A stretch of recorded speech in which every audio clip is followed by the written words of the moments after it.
I'm Tova, and welcome back to my kitchen featured on diabeticssurvivalkit.com. Today I have a fantastic recipe for anyone out there who thinks that they can't eat healthy and still eat Italian. Well, this recipe will be a wonderful surprise for you. It's a jumbo shell recipe, and I love it. So here's what you need.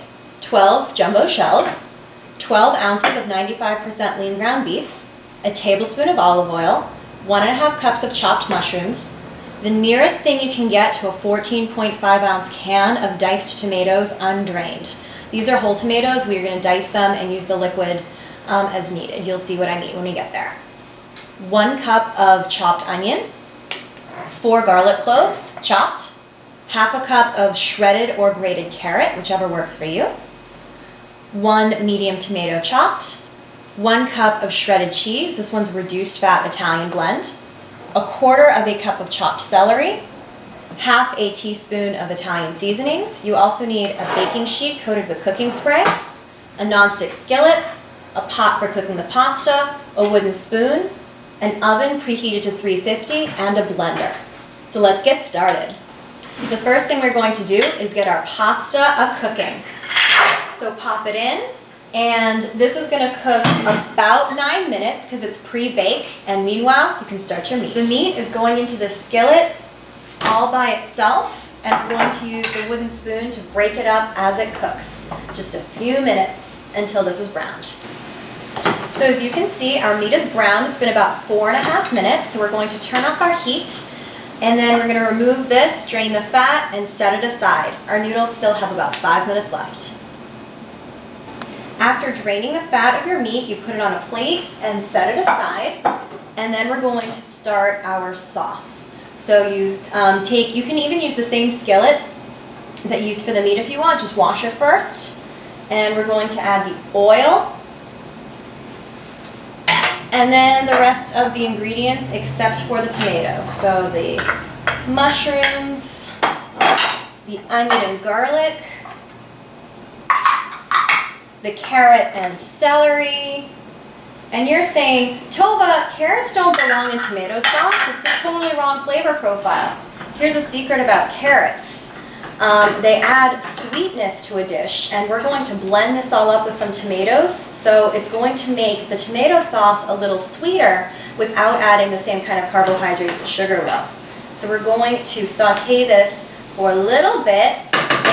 I see that my water for the shells is boiling, so these are done. So I'm going to leave this, turn off the heat for the pasta, remove it, drain it, and set it aside. Make sure that you put some cold water on this pasta before you thoroughly drain it, because that will stop the cooking process. So after you have soaked your pasta in cold water, after draining it the first time, then you drain again, and then you set it aside. This has been going for about 2 minutes, so we're going to let this go for another 5 or so until it's tender. Keep this moving at this point. Stir it frequently. After about 6 to 8 minutes of total cooking time, your vegetables should be very tender, and then you're going to take the canned tomatoes and add them to the sauce.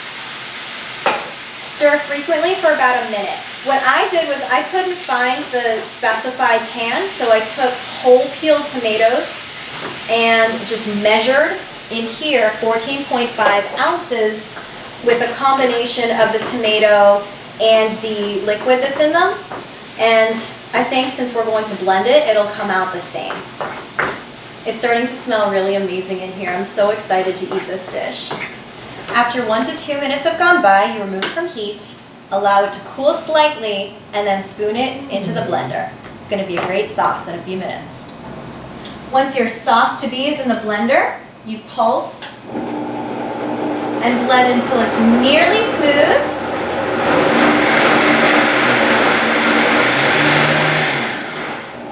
That looks perfect to me.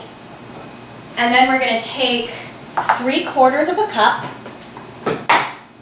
and just set 3/4 cup aside. See how it looks like sauce? Oh, so exciting. Turn your heat back on your skillet. Put the sauce right back where it came from. Set the blender aside. And then you're going to re-add your beef so that it gets all integrated with all those great flavors.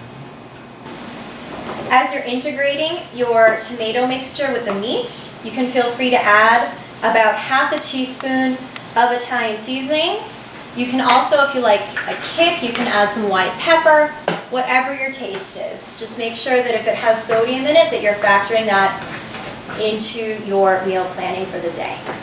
Now comes the fun part. Take a heaping tablespoon of the meat and tomato sauce mixture, place it in each shell, and put each stuffed shell into the baking pan. Repeat until you're all done. We're almost ready for the oven. Now we just take some of the leftover sauce that we set aside earlier and spoon it over each of the shells, and then we're going to bake for 20 minutes. We're going to cover our shells with some tin foil, or if you have a baking sheet that has a cover that comes with it, that's fine too. And like I said, we're going to bake at 350 for 20 minutes.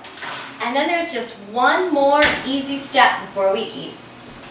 We are almost done. At this point, all we're going to do is take the cheese, sprinkle a little bit on each shell, and then take the tomato, put a little bit of tomato on each shell, and then when you're done with all 12, put them back in the oven for 5 minutes, and then they will be done.